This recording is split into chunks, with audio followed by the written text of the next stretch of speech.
Welcome back, GRC.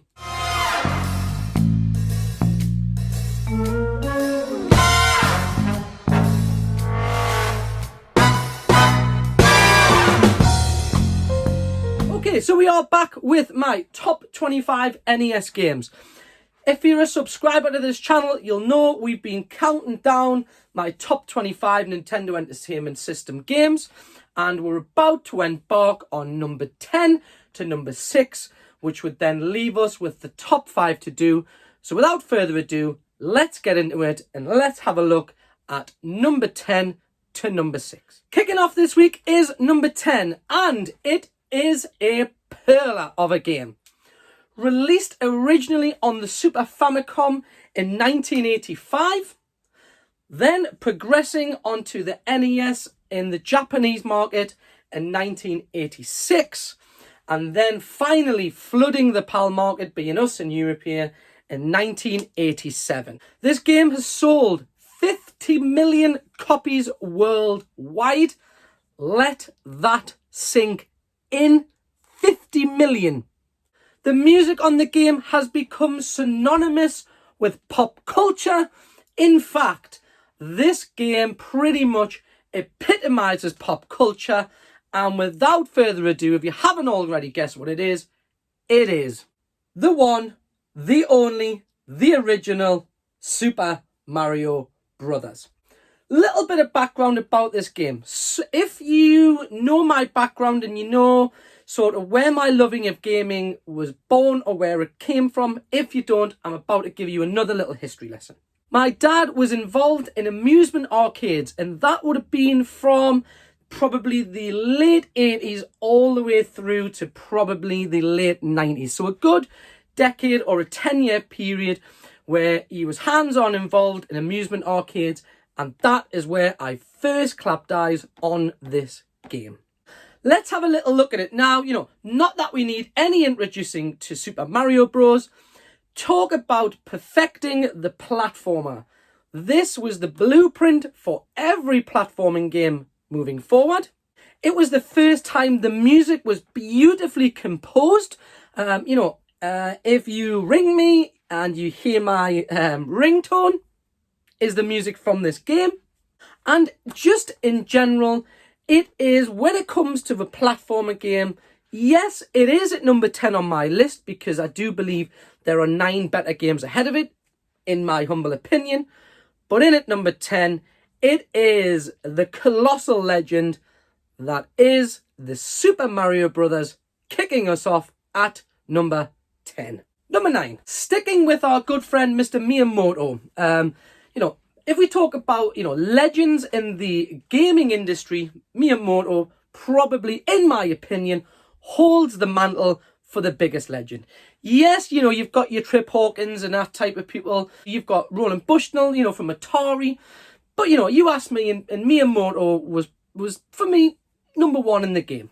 So not only did he create the Mario Brothers series, he also created another franchise that is running just as strong today, and of course that franchise is The Legend of Zelda. Again, released in 1987 in the PAL universe. That's where we are in Europe.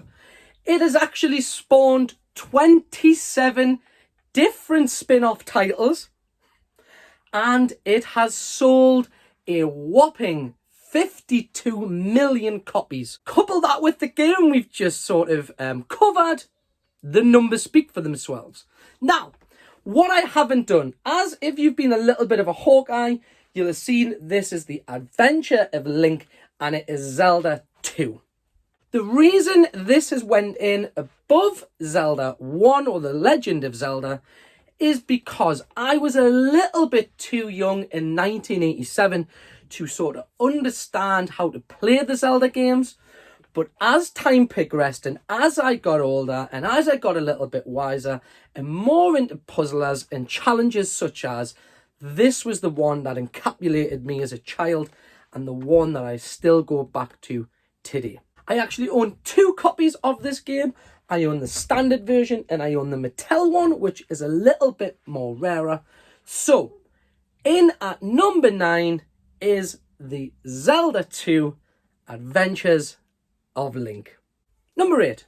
So, if you have been following these videos and watching my countdown, you'll know that some of these games have been really heavily influenced by some of the cartoons I used to watch on a Saturday morning or when I used to come in from school, and this one is another one of those games in that category.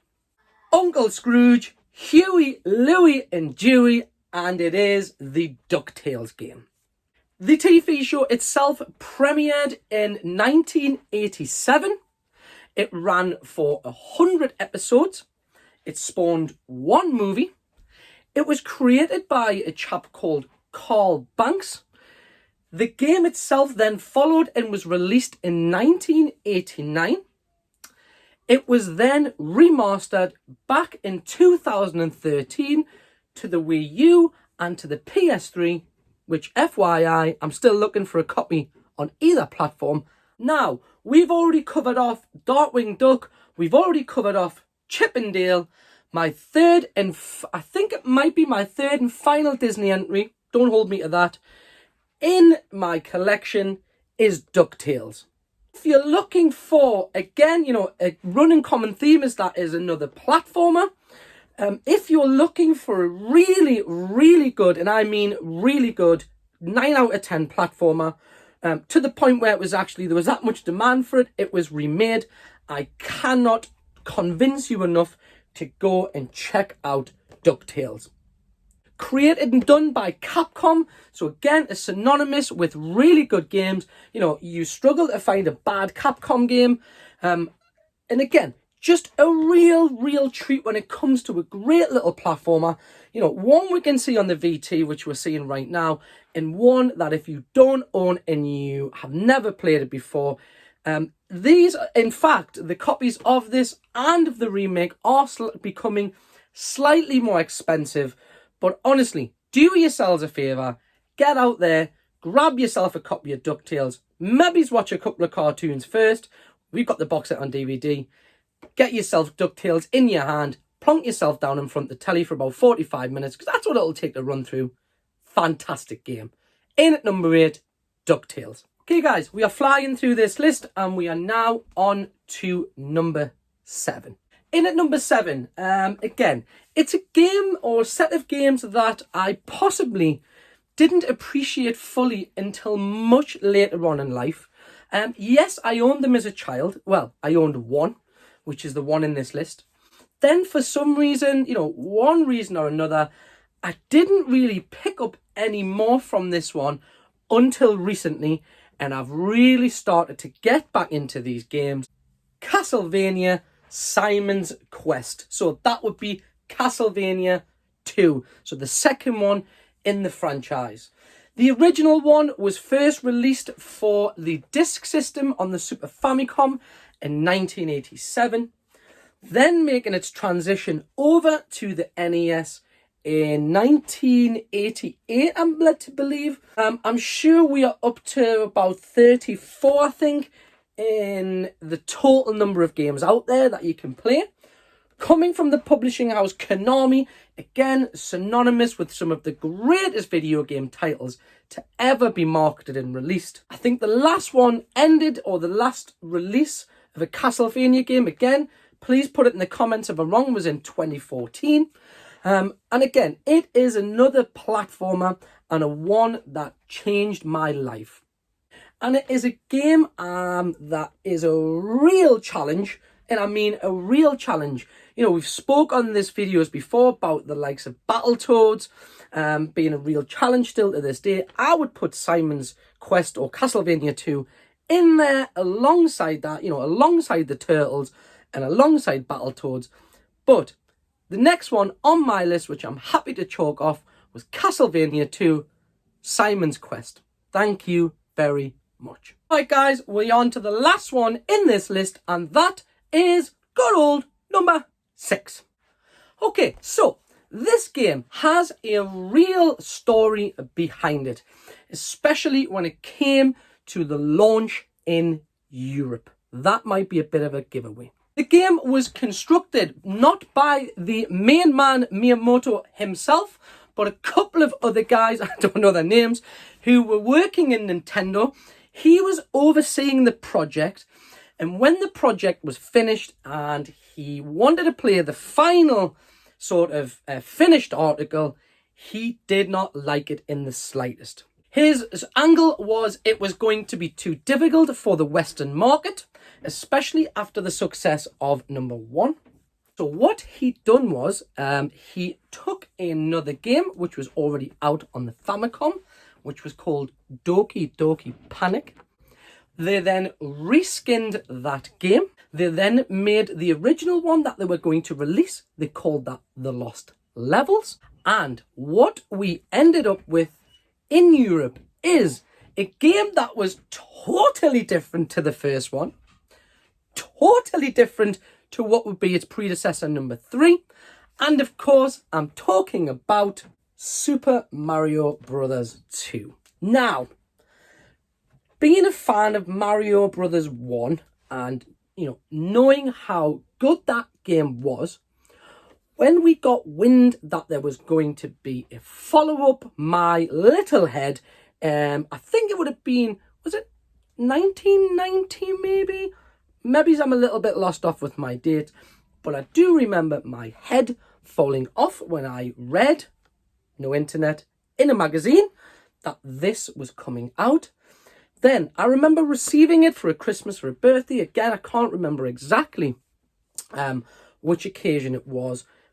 Sliding it in, pushing it down, closing the flap, pressing start, it kicking in, and me, first and foremost, my head went because I could pick between 4 characters: Mario, Luigi, Princess, and Toad, each one having their own unique style. And then when I started playing it, I thought, this is completely different to the first one. Was it a good different? Yes. Was it as good as the one that's going to feature later on in this list? No. But I still, to this day, really enjoy Super Mario Bros. 2 / Doki Doki Panic. It was then re-released on Super Mario All-Stars. So again, it got a lovely makeover again with some fresh palettes and some fresh colours. But I tend to go back to this version, and this is the version that's going to cap off my countdown for this video. Super Mario Bros. 2 / Doki Doki Panic. Okay, dudes, we are done. That is 10 to 6 done. So all we have left now is my top 5, which will be coming whenever I make the video.